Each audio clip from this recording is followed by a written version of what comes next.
This week, the largest flying machine ever built by the human race will rise off a launch pad in Texas on a pillar of fire taller than a skyscraper. It's SpaceX's Starship, 400 feet of stainless steel, 33 engines, more power than anything in history. Millions will watch the spectacle. But Wall Street will be watching something else entirely, a number.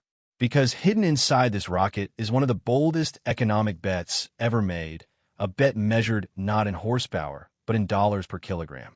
And if it pays off, it doesn't just change space. It changes the entire world economy. Today we're going to break down the economics of Starship from the very beginning. Why the cost of reaching space was stuck for 50 years. How SpaceX crushed that cost once already and got rich doing it. Why this 13th test flight, carrying its first real cargo, matters more than any before it. What Elon Musk's claim of million-dollar launches would actually mean. And whether this is the greatest investment story of our era or one of the most expensive gambles ever attempted. By the end, you'll see this rocket the way investors do, as a machine for printing an entirely new economy. To understand why Starship is a big deal, you need one number burned into your mind: the cost of putting 1 kilogram of anything into orbit. For half a century, that number was the prison wall around the entire space economy. During the Space Shuttle era, delivering a single kilogram to orbit cost roughly $54,500. Think about that. A bag of sugar, 50 grand. A single person with gear, millions. At those prices, space wasn't an economy. It was a luxury only governments could afford, and barely. Why was it so expensive? One brutal reason: we threw the rocket away. Every launch destroyed hundreds of millions of dollars of precision engineering. Imagine if every flight from New York to London ended with the airline scrapping the 747 and building a new one. A ticket would cost $1 million, and only presidents would fly. That was spaceflight for 50 years. The hardware was reusable in theory, expendable in practice, and the economics were frozen solid. Getting to orbit was less a transportation problem than a bonfire of money. Enter SpaceX and the insight that built Elon Musk's aerospace empire. The fuel is cheap. Propellant for a big rocket costs a few $100,000 to a couple $1 million, a rounding error. The expensive part is the vehicle. So if you could land a rocket and fly it again, like an airplane, the cost per launch would collapse. Everyone in aerospace knew this in theory. Everyone also believed it was practically impossible. Boosters come back from the edge of space at hypersonic speed, screaming through the atmosphere. Landing one upright seemed like science fiction. Then, in December 2015, SpaceX landed a Falcon 9 booster upright on a concrete pad, and the economics of space cracked open. Within a few years, boosters weren't just landing, they were flying again and again, some individual boosters racking up more than 20 flights. The price of a kilogram to orbit fell from tens of thousands of dollars to roughly $1,500 to $3,000 on Falcon 9. SpaceX didn't just cut costs by a few percent, the aerospace norm. It cut them by an order of magnitude, and it took most of the world's launch business doing it. To feel the difference, look at what happened to the customers. SpaceX's rideshare program now sells a slot to orbit for a few $1,000s per kilogram, with small startups booking space online almost like freight shipping. A university can fly a satellite for the price of a house. In the shuttle era, that same project required an act of Congress. An entire generation of small space companies exist today only because one rocket made orbit affordable. And Starship proposes to do to Falcon 9 what Falcon 9 did to everything before it. That cost collapse is why SpaceX conquered the launch market. But here's the part casual observers miss. Falcon 9 was only half reusable. The booster comes back. The upper stage still burns up, thrown away every flight, along with millions of dollars. And a rocket is, by cosmic standards, small. To crush the cost curve again, you need a vehicle where every single part comes home and flies again, ideally within hours, and where each flight carries 100 tons or more. That vehicle is Starship. Full reusability is an upgrade. It's the entire thesis. For contrast, consider the rocket the United States government built for the same era, the Space Launch System, or SLS. Built the traditional way by established contractors on government cost-plus contracts, it flies perhaps once every couple of years, throws every component into the ocean, and cost by government audit estimates over $4 billion per launch. For billion per flight, expendable. Starship's entire multi-year development has cost a few times that for a vehicle designed to fly weekly. Same country, same decade, same destination. The delta between those two philosophies is the entire thesis of this video. Even the material of Starship is an economics lecture disguised as engineering. The aerospace industry builds rockets from exotic carbon fiber and aerospace-grade aluminum at hundreds of dollars per kilogram. Musk famously switched Starship to stainless steel, the stuff of kitchen sinks, at a few dollars per kilogram. Steel is heavier, but it's cheap, easy to weld, and handles extreme heat better. The decision horrified purists and slashed production costs. It's the same philosophy that runs through everything SpaceX builds. The best part is no part, and the best material is the one your accountant loves. The same logic drives the engines. Starship's Raptor engines aren't handcrafted museum pieces like the Shuttle's engines were, each a bespoke masterpiece serviced by an army of technicians. Raptors roll off what is essentially a production line by the hundreds, with each new version simpler, lighter, cheaper, and more powerful than the last. SpaceX talks about engine costs falling toward the price of a luxury car for a machine that generates more thrust than most rockets in history. Mass production, applied to the most extreme hardware humans make. That's how you bend a cost curve. And then there's the tower.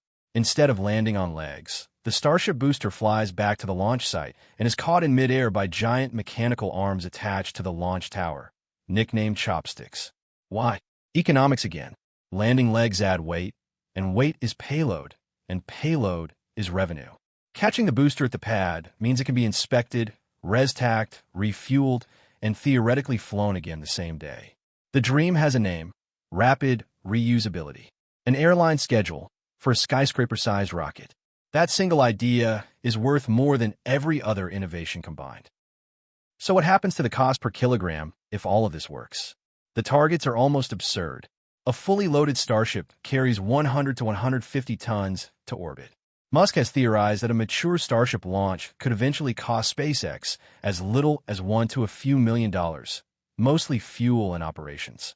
Run the math, and you get launch costs under $100 to $200 per kilogram. From $54,500 in the Shuttle era to under $200. That's not an improvement. That's a different civilization's price list. Now, an honest reality check, because this channel deals in numbers, not hype. Today, Starship is nowhere near those figures. Development has already consumed billions upon billions of dollars, with estimates well past $10 billion. Early commercial pricing reflects reality, not the dream. Voyager is reportedly paying around $90 million for a dedicated Starship launch later this decade. Test flights have exploded spectacularly and repeatedly. The $100 kilogram is a destination, not a location. The entire investment question is whether the destination is reachable and how much cash gets burned on the road. About those explosions, though, here's where SpaceX's philosophy diverges from everything aerospace held sacred. The traditional approach: spend a decade perfecting a vehicle on paper, then fly it rarely and pray. The SpaceX approach: build fast, fly fast, blow up fast, learn fast. Every fireball generates data no simulation could produce, and the next vehicle is already on the production line, improved. 13 test flights in a few years, each one iterating hardware and procedures. To the old industry, explosions are scandals.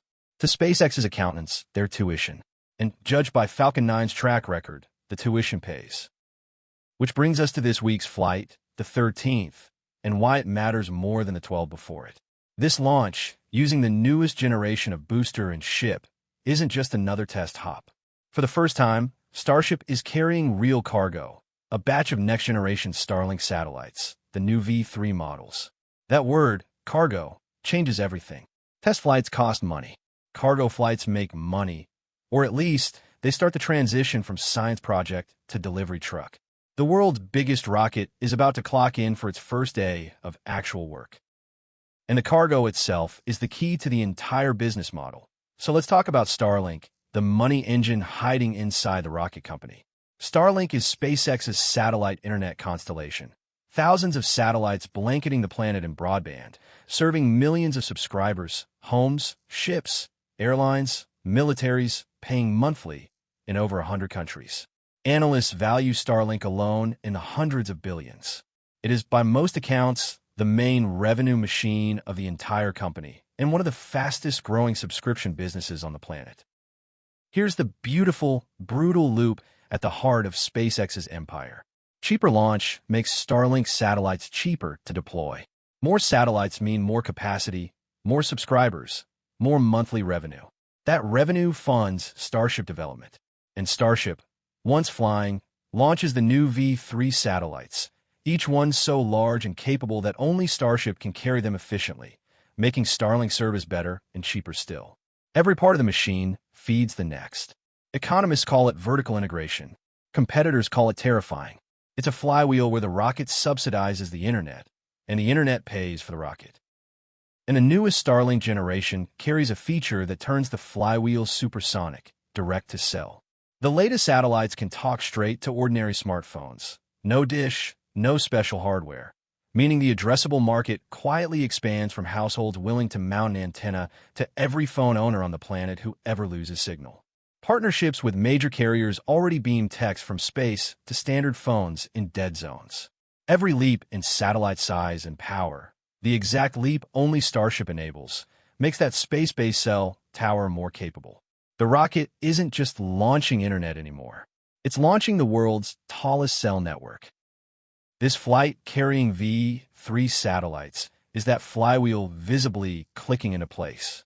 The V3 Starlink satellites are monsters compared to their predecessors, each designed to deliver enormous bandwidth, and they're too big to launch economically on Falcon 9. Starship isn't just a nice-to-have for Starlink's future. It's a requirement, which means every successful Starship flight directly translates into Starlink's next generation of revenue. When investors watch this launch, they're not just watching a rocket. They're watching the delivery vehicle for a $100 billion broadband business warm-up. The Artemis contract also reveals Starship's wildest economic trick, orbital refueling.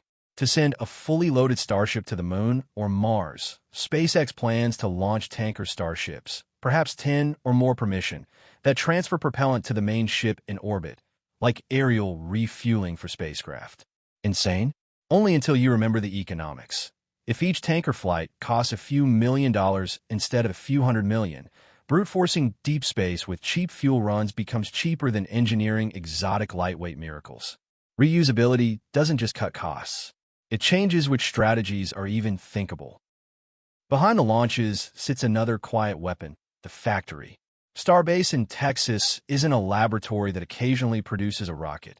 It's designed as a production line for skyscraper-sized vehicles, rolling out new boosters and ships continuously. The same philosophy Tesla used to turn gigafactories into a moat. Building one Starship is engineering.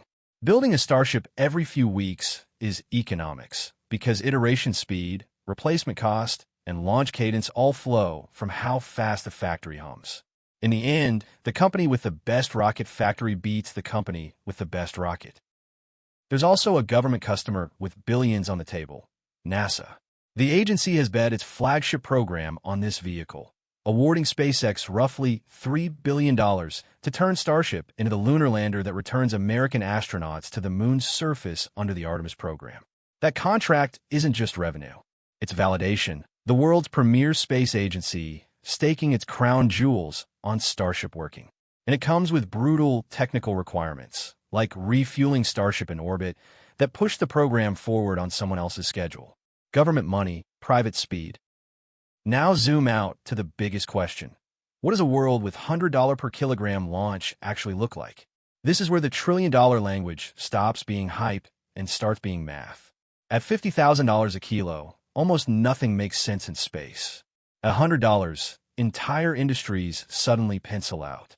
Massive orbital data centers, cooled by the vacuum of space and powered by constant sunlight. Pharmaceutical factories exploiting zero gravity. Space tourism for the merely wealthy instead of the absurdly rich. Solar power beamed from orbit. Asteroid prospecting. Every one of these business plans is waiting on one number to fall. Cheap heavy lift also quietly revolutionizes the satellites themselves. For 60 years, spacecraft were built like Fabergé eggs, because every gram cost a fortune. Satellites were shaved, folded, and over-engineered into $100 million jewels. At Starship prices, you can build satellites like appliances instead. Heavier, cheaper, mass-produced, redundant. Lose one, launch two more. That design freedom, more than any single mission, may be Starship's biggest economic gift. It moves the entire space industry from artisanal jewelry to industrial manufacturing. And industries that industrialize are industries that explode in size. And there's a customer most people forget: the Pentagon. The U.S. military has already funded studies and contracts exploring rocket cargo, using Starship-class vehicles to deliver up to 100 tons of supplies anywhere on Earth in under an hour. A flying warehouse that outruns any airlifter. Whether or not point-to-point rocket delivery ever becomes routine, the signal matters. The world's largest defense budget sees this vehicle as strategic infrastructure. Government demand has bankrolled every transport revolution in history, from railroads to jet engines to the internet. Starship is following a very old, very profitable script. History says this pattern is real. Every time the cost of moving things collapses, an economy explodes into the newly opened space. Cheap ocean shipping created global trade. Cheap rail built continental economies. Cheap flight created global tourism and logistics. Cheap data created the internet economy, trillions of dollars of value that was literally unimaginable before bandwidth became nearly free. Cheap orbit would be the next chapter in that same story, and the entities that own the road, the way SpaceX would own this one, historically capture fortunes that define their century. That's the bull case, and it explains the numbers swirling around this company. SpaceX's valuation has already made it one of the most valuable enterprises on Earth. Its stunning market debut and trillion-dollar scale worth built largely on two pillars: Starlink's exploding subscription revenue, and the promise that Starship makes everything exponentially cheaper. Wall Street isn't valuing a rocket company. It's valuing a potential monopoly on the road to orbit, plus the biggest telecom expansion in history, plus an option on every space industry that cheap launch unlocks. Priced, as always, for a future that hasn't arrived yet. Before the bear case, one more number for scale: Mars. Musk's stated endgame is a self-sustaining city there, which by his own math means shipping 1 million tons of cargo across interplanetary space. At Shuttle-era prices, that's tens of trillions of dollars, civilization-breaking, impossible. At $100 a kilogram, it's roughly 100 billion, spread over decades, comparable to what humanity spends on an Olympic cycle, or a war, or a big tech company's annual build-out. The entire feasibility of the most ambitious project in human history swings on this one variable. That's why the cost curve is the story. There's also a boring but massive economic effect: reliability compounding. Every additional flight makes the system statistically safer, and safer systems get cheaper insurance, faster regulatory approvals, and eventually permission to carry people. Falcon 9 flew so often it became the most reliable rocket in history, and the industry's insurance rates reshaped around it. If Starship reaches weekly cadence, it doesn't just amortize costs, it manufactures trust, the invisible asset that unlocks crewed flights, national security payloads, and premium contracts. In aerospace, cadence isn't just throughput. Cadence is credibility, and credibility is revenue. So let's give the bear case its full, fair hearing, because the risks are as enormous as the promise. Risk 1. The physics might allow full reusability, but the economics of refurbishment might not cooperate. The Space Shuttle was also sold as rapidly reusable. In practice, each orbiter needed months and armies of technicians between flights, and it ended up costing more than expendable rockets. If Starship comes back from orbit needing extensive repair every time, heat shield tiles especially, the $100 kilogram dies quietly in a maintenance hangar. Risk 2. The demand question, and it's sneakier than it looks. Even if Starship works perfectly, who fills a 100-ton truck flying weekly? Today's entire commercial satellite market could ride on a handful of Starship flights per year. The trillion-dollar scenarios require new industries that don't exist yet, and those industries can't start until cheap launch exists, a chicken and egg problem. SpaceX's answer is Starlink. Be your own anchor customer. But if the broader market takes decades to materialize, Starship could be a magnificent truck with an empty trailer, its revolution deferred. Risk 3. Cash burn and concentration.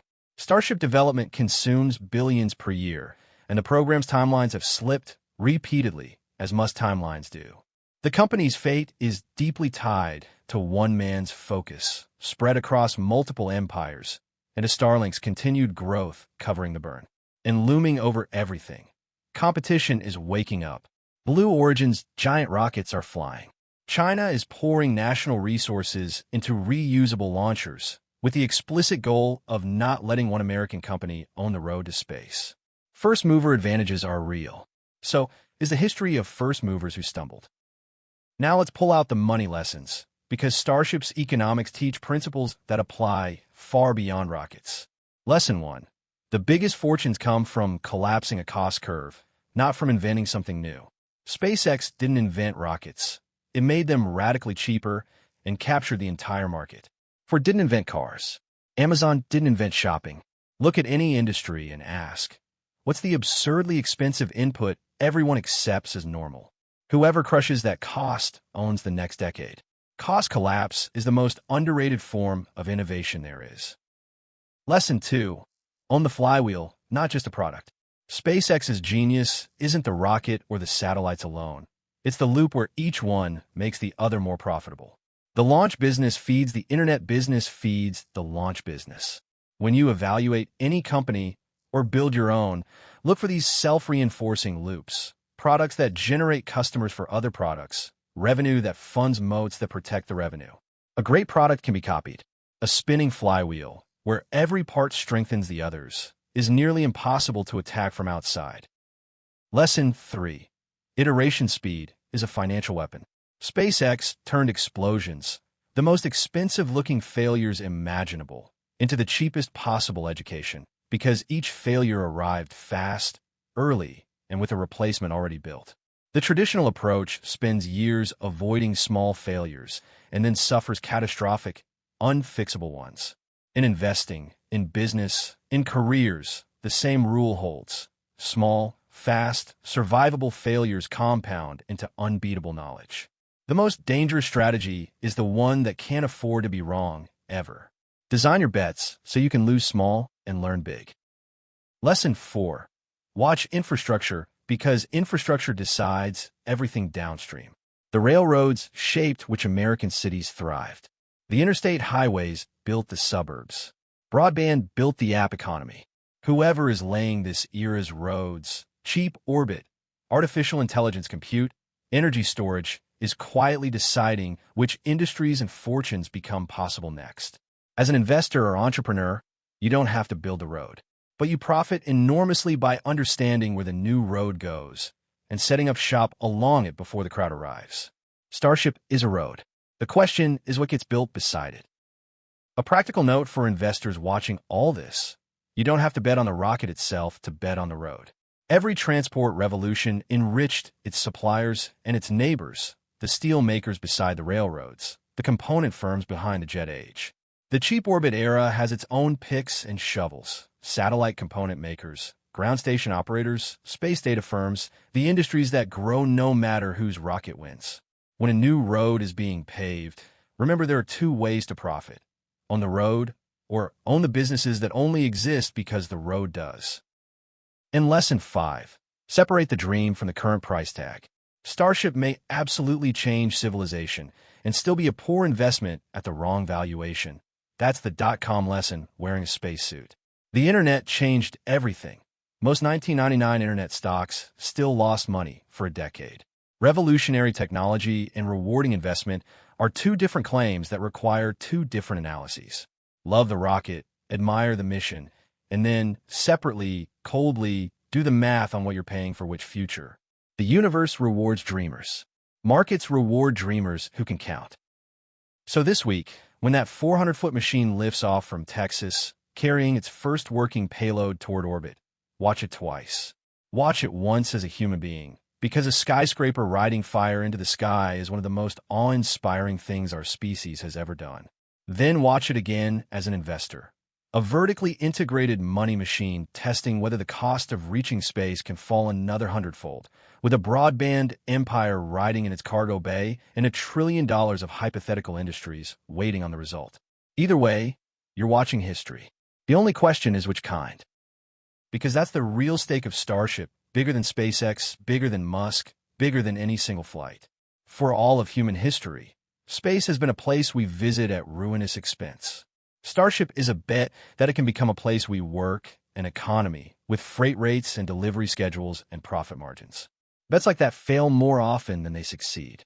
But when they succeed, they don't just make fortunes. They redraw the map of what's possible, and every business, every investor, every kid choosing a career gets a bigger world to play in. That's what's sitting on the launch pad this week. If this breakdown made you see that rocket and maybe your own investments a little differently, then this channel is exactly where you belong. We break down the biggest money machines on the planet, the empires, the bets, the cost curves quietly deciding the future. Subscribe to Money Stories, ring the bell, and tell me in the comments. Do you think Starship hits the $100 kilogram in the next 10 years, or is this the most expensive dream in history? See you in the next one.